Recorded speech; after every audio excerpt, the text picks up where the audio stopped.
Hello YouTube viewers and random Star Wars fans, and welcome to a very strange review indeed, as today I'll be taking a look at the Black Series Boba Fett figure. That sounds familiar. Anyway, here we have the character in his packaging with that Black Series logo at the top and grey and black image of Boba Fett in this circle next to it, while this orange text at the bottom confirms that, yes, it is figure number 6 in the collection, and it is Boba Fett. The window is large and shows off the figure and his accessories nicely as it extends all the way around to the side of the box, while on the back we get a small paragraph on the character, which you can pause the video and read, while underneath we get another grey and black image. This time it is from a scene from Empire Strikes Back featuring Fett. And so that does it for the packaging. Let's crack it open and take a look at the figure. Okay, so here we have Boba Fett. The trouble is, I've already reviewed this figure as I picked up the Celebration Europe exclusive set from Germany last summer and reviewed it in the last series. This is literally the exact same figure. It has the same accessories, and heck, even the stuff on the back of the packaging is similar. The only difference is that it does not come with that Han Solo and Carbonite display stand. But just so you don't have to go scanning the internet to find my original review, I've decided to re-edit it here for those of you who haven't already watched it. If you have seen it already, I apologise and advise you to give this video a miss. But for the rest of you, let's take a look at Boba. Taking a look at the helmet, the shape has been sculpted perfectly. The black visor actually recedes into the helmet. The cheeks are sunken in, and the little antenna is also present on the side of his head. The detail continues around to the back, where you can see a vent there as well. The paint apps are extraordinary. So not only have you got that screen-accurate muted green paint on the helmet, you've also got some nice battle damage on top of it, which has been coated in this chrome silver paint, while there are also some excellent scuff marks on the side of the visor too. The torso includes more green armour plating with some nice designs and more of that chrome silver damage effect covering it. The arms include these two yellow shoulder pads, one of which has a little white and red Mandalorian symbol printed onto it, while some multicoloured wiring or rope hangs from his other arm. The sleeves, just like the torso, have this brilliant grey creased and wrinkled material sculpt, while the forearms are covered with these green gauntlets, which are littered with various bits of gadgetry. It's clear a lot of attention to detail has gone into making this figure. The paint apps on even the smallest pieces on the gauntlets are perfect. The hands are both grey and moulded to fit his weapon accessories. On the back, Boba is wearing his tan-coloured cloak, which is made from raggedy and folded material. The back of his green body armour is also present, along with detail of two straps and a peg hole for his jetpack accessory. At the base of the back there are some brown belts, complete with silver buckles, which lead around to the front, where two grey pouches and a gun holster hang from them. Plus you can also see some more battle damage on Boba's crotch there. Maybe he has a few angry ex-girlfriends out there in the galaxy who would want to aim for that particular area, eh? Moving on, the legs include more of that creased and wrinkled effect, with two more pouches attached to the top of his legs. Boba is also wearing two yellow knee pads, complete with more of that chrome silver scuffed effect, and there's also some shin guards visible on there as well. The boots are a darker grey and include detailing of some trim and some silver bits on the front, while underneath some legal flibble has been printed alongside two peg holes.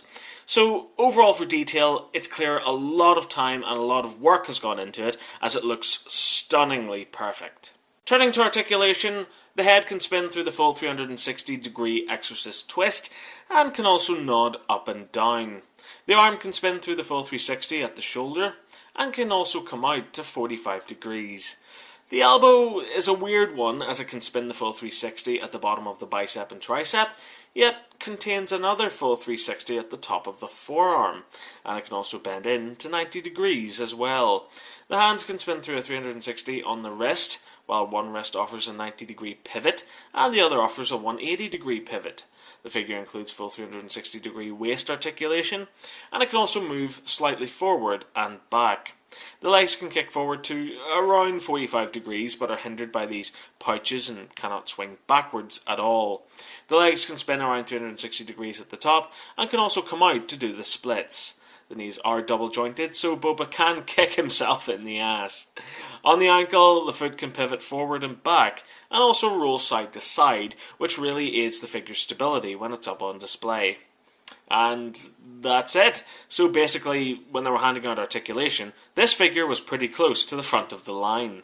When it comes to accessories, Boba of course has to come with his modified Z6 jetpack, which does look nice but could have done with a few more paint apps. As you can see, it's mainly just plain green moulded plastic with some touches of chrome silver paint here and there. The iconic missile sticks out from the top and 2 exhaust ports are visible on the bottom. The peg on the back is nice and long, which means it can be securely attached to the back of the figure and stays in place very well. Boba also comes with his Blastech EE3 blaster rifle, which is made from black plastic with some silver paint apps slightly brushed on there to give it a subtle worn metallic look.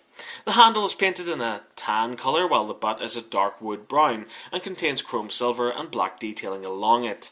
The blaster fits into Boba's hands very easily, so the figure can be placed up on display while holding it nicely.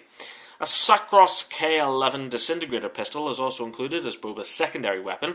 It's mostly a tan brown with some detailing of a grip on the handle and a silver barrel as well.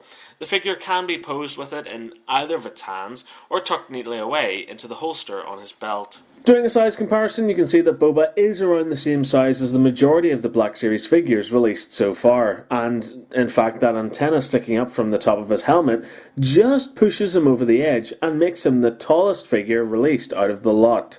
So, all in all, what do I think of this toy?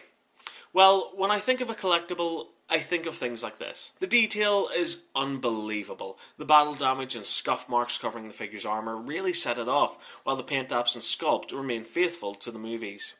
The articulation is perfect. It allows collectors to have Boba up on display in a wide range of poses, while at the same time the various points of articulation do not compromise the overall look of the figure with too many visible joints or pegs, which is a rarity for toys these days.